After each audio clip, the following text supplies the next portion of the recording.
Voice of America Washington سے میں ہوں فائزہ بخاری اپنے ویڈیو بلاگ کے ساتھ۔ موضوعات تو بہت سے ہیں، لیکن چونکہ دسمبر کا آغاز دنیا بھر میں ایڈز کا عالمی دن منا کر کیا جاتا ہے، تو آج ہم اسی حوالے سے بات کرتے ہیں۔ کچھ روز قبل مجھے اتفاق ہوا واشنگٹن کی ہارورڈ یونیورسٹی میں ایک کانفرنس اٹینڈ کرنے کا، جس کا موضوع تھا ایڈز اور اس سے جڑا سٹگما۔ سٹگما یعنی کہ رسوائی، بدنامی یا کلنک۔ ایڈز کے ساتھ آخر ایسی کیا رسوائی جڑی ہے؟ فوری طور پر یہ فرض کر لیا جاتا ہے کہ ایڈز کا مریض جو ہے اس کا کردار خراب ہوگا یا کہ وہ بد کردار ہیں، اور ایڈز کا تعلق جو ہے وہ غیر اخلاقی نوعیت کی جنسی سرگرمیوں کے ساتھ اور منشیات کے استعمال سے بھی جوڑا جاتا ہے، اور یہی وہ ایک اہم وجہ ہے جس کی وجہ سے ایڈز کے مریض اس بیماری کے حوالے سے کسی کو بھی بتانے سے ڈرتے ہیں، یہاں تک کہ اپنے قریبی رشتہ دار، بہن بھائی، ماں باپ اور اپنے پارٹنرز کو بھی بتانے سے ڈرتے ہیں، کیونکہ انہیں یہ خوف ہوتا ہے کہ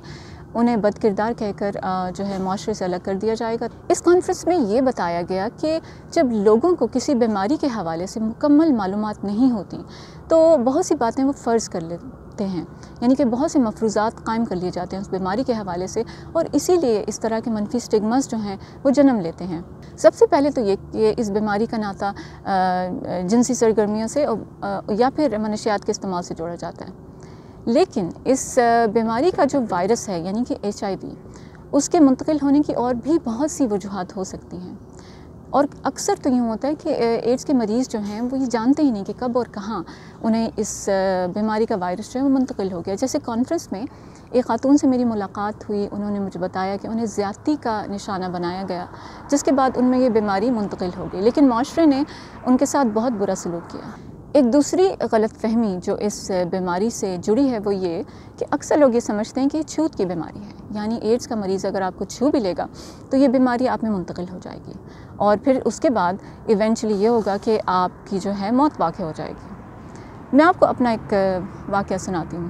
بتاتی ہوں، آپ سے شیئر کرتی ہوں۔ پاکستان میں جب میں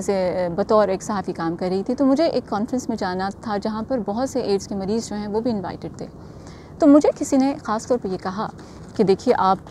کسی کے بہت قریب مت جائیے گا، کسی سے ہاتھ بھی نہیں ملائیے گا، اور کسی کے ہاتھ سے جو ہے وہ کچھ لے کر کھانا پینا بھی نہیں کھائے گا، کیونکہ اس طرح آپ کو بھی یہ بیماری لگ جائے گی۔ تو یہ اس طرح کی غلط فہمیاں ہیں جو لوگوں میں موجود ہیں، پائی جاتی ہیں، ان کے ذہنوں میں اس طرح کے جو ہے مفروضات ہیں اس بیماری کے حوالے سے۔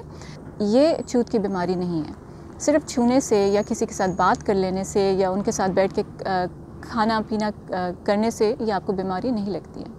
اس کے جو ہے ٹرانسفر ہونے کی بہت سی وجوہات ہوتی ہیں، لیکن بنیادی یہ ہے کہ ایڈز کے جو مریض ہیں ان کا جو خون ہے یعنی کہ ان کا بلڈ ہے اس کی ٹرانسفر ہونے سے یہ بیماری منتقل ہو سکتی ہے، جسم کی دیگر جو رطوبتیں ہوتی ہیں اس کے جو ہے منتقل ہونے سے یہ ہو جاتی ہے۔